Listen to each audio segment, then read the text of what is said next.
you. To recognize the contributions and influence of Asian Americans and Pacific Islanders, AAPI Month is underway, and there are a lot of contributions in the restaurant scene that are worth highlighting. Our foodie friend Ariel Blanchard is here with this. Culinary culture is really popping in many ways, huh? It really is, and one thing that's really cool about it is that, we all have probably these memories of like Kanpai of Tokyo and like some of those things without realizing what those contributions, Asian contributions to our culinary scene actually mean for us now, many years later after those kind of landed in the US and were a big deal. So now we have, it seems almost normal for us to actually, experience Asian cuisine regularly without realizing how far those flavors and that, those people had to travel to get here. Yeah, and the influence has just passed through the community. It continues to expand, which is awesome. You wanted to talk about Ariana Afghan cuisine. This Yep. is 210 East Coffee Street. What makes it special? Well, and a lot of people don't think of Afghanistan as being Asian, but it really is. And so, that's just an expansion of flavors. But what I love there is that at lunchtime, you can do like this cafeteria style where you just basically say, I want the vegetarian or I want the meat. And you just get served things that are going to surprise you. And when you don't have to pick, it's always good. Exactly. Isn't that so nice to not have decision fatigue? Yeah. Someone else handles it for you.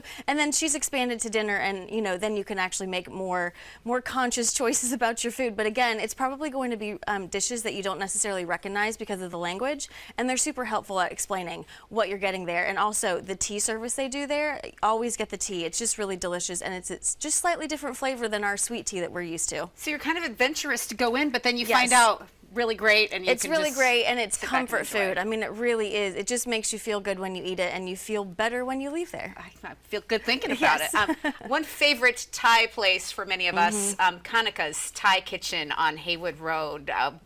We love that spot. That Tom Kha Gai soup is in my dreams. It is so good, and honestly, it's just one of those spots too where you walk in, you feel so comfortable. None of it feels as though you don't know what to order, or any of it feels weird or different. I mean, the noodle dishes alone are just really, really excellent, and then all the rice dishes, the soups are so good. And again, flavors that maybe we're not as familiar with or we think of as only as takeout food, but these flavors are really elevated and a really good time. So think of going out for Thai as something more than just takeout. Like actually go out to dinner and experience something. And I think there must be reason why we crave certain flavors. Oh yeah, I mean, it's that umami that we talk about, like soy and those really savory things. It's that other place on our tongue that tells us, oh, this is really good, but we don't know why. Yeah. Well, way to go. We're all feeling it now, yes. Ariel. Thank you. Now, Oku has been gaining a huge fan base. Yep. People love what they're doing. What are they doing so well? Well, and this is just representative of really classic Japanese sushi. And the omakase, which I will recommend to anyone, especially if you're a little hesitant about sushi, it's a great way to actually have, again, a chef tell you what you should be eating. So, you go in, you sit at the counter, and you just say, it's basically like, hit me with whatever you want to serve me. I'm here to experience and and have that experience again of something that might be completely out of your comfort zone, but knowing that an expert is directing all of that, you can have some confidence that you're going to have something really good. Yeah, and they know, maybe what to feed a first timer. They know what you're looking for. And you can indicate, these things make me feel a little weird, or maybe I don't like this, and they'll work around that. Yeah, they want please. Yes. And then you love Yellow Ginger on Poinsett Highway. This is the really, family-friendly spot. They just take care of everybody. Super family-friendly. It's the kind of place where you take your kids, especially if you're wanting to introduce them to more,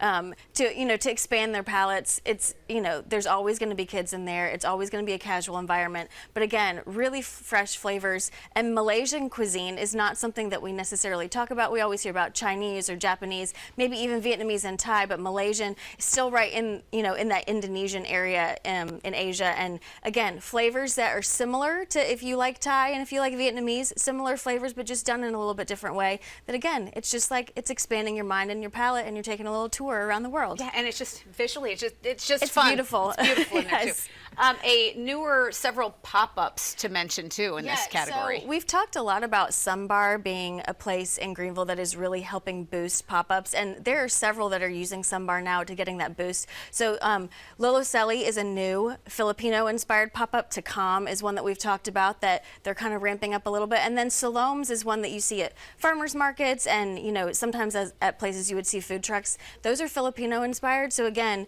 expanding what we have in the upstate is really great, expanding our cultural awareness, the flavors that we're used to eating, and can't wait to see when they actually, these places actually might have brick and mortar restaurants we can visit all the time. Yeah, until then, try something new. There are more things to crave Yes. than we even thought. I mean, so many more things. Ariel, thank you very much for the Thank you. inspiration. You can follow Ariel on social media, find out where her adventures are taking her. That information is on screen now.